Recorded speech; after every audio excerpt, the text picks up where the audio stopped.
Hey, it's Morbin time. What's up? It's the Culture Detective here investigating your favorite albums. And today I'm going to be doing a quick review on the new Flume's album, Palaces.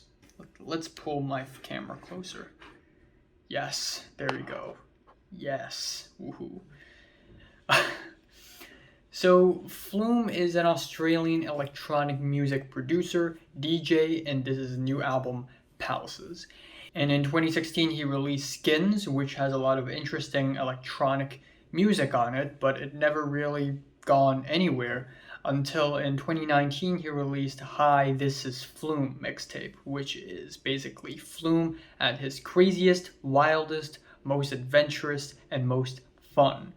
And yeah, it's just a mixtape, but it's also some of the most interesting and engaging electronic works released in 2019. I mean, the mixtape features JPEG Mafia and Sophie.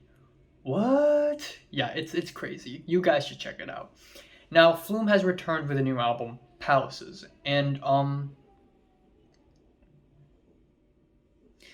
it's all right. I mean, most of the tracks on this album feel a lot safer, a lot less wilder than the tracks off of Hi This Is Flume, and I think overall the album just doesn't have much of a coherence to it. Not that I want coherence from a Flume album, but it's just that it just doesn't come together quite well.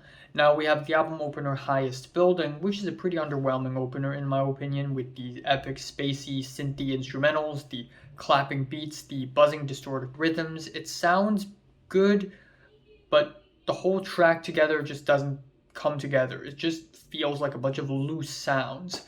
Then we have Say Nothing, which is a very average formulaic EDM track, even down to the catchy girl vocals. Now, next up we have DHLC with the stuttery synths and the scratchy beats, which again, it doesn't sound terrible, but it just doesn't come together quite well. The next track, Escape, is definitely one of the highlights on the album for me. This track features some EDM glitchy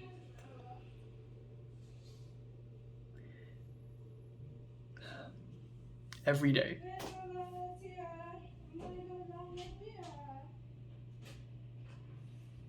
So this track features some pretty cliche EDM glitches, but what I like about this track are the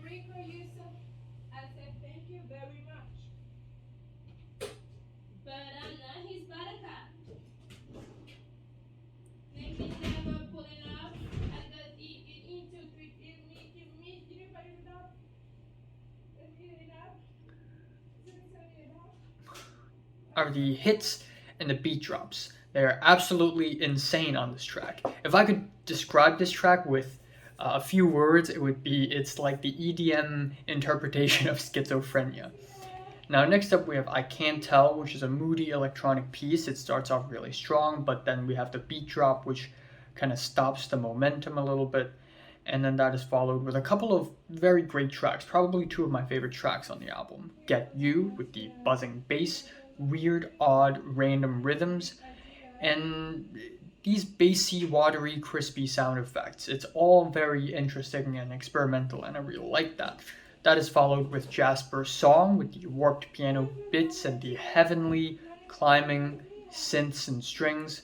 It's beautiful. It's a beautiful track, even though it feels really out of place from the rest of the track list. It's beautiful. Then we have the most head-scratching track on the entire album, Only Fans, which is a song about only fans. It features DJ Virgen Maria, and it's a deconstructed spoken word track, nothing more. It doesn't sound all that great, and they don't take that concept anywhere at all. Then we have Holo, which pretty much lives up to its title. It's a pretty hollow track, it's pretty average, and the vocals, they feel a bit amateurish. Then we have Love Light with the loose trap beats. The stuttery samples, they unfortunately feel kind of repetitive for me. Sirens feature none other than Caroline Polachek, who provides some really beautiful angelic vocals on this track, but the backing instrumentals aren't strong enough. They just feel very airy and spacey, and the whole track, once again, doesn't come together quite well. The album does end strongly with the track Go, which is a dance floor friendly track with a nice rhythm going on, and the ending track is a title track featuring Damon Albarn of Blur and Gorillaz fame. And Damon Albarn is a great addition to the track. I also really love the moody and huge climax. So yeah, overall, I wouldn't say this is a great album or anything. I'd say it's kind of hits and misses here and there. It's not really all that fancy or anything. I wish more from him. I wish more from Flume. So yeah, kind of favorite track here is probably Jasper's song, and my least favorite is Only Fans. I'm giving Flume's Palaces a strong 5, maybe to a light 6 out of 10. So if you listen to the latest Flume's album, 1 to 10, would you rate it, like, and subscribe? One more, and thanks for watching.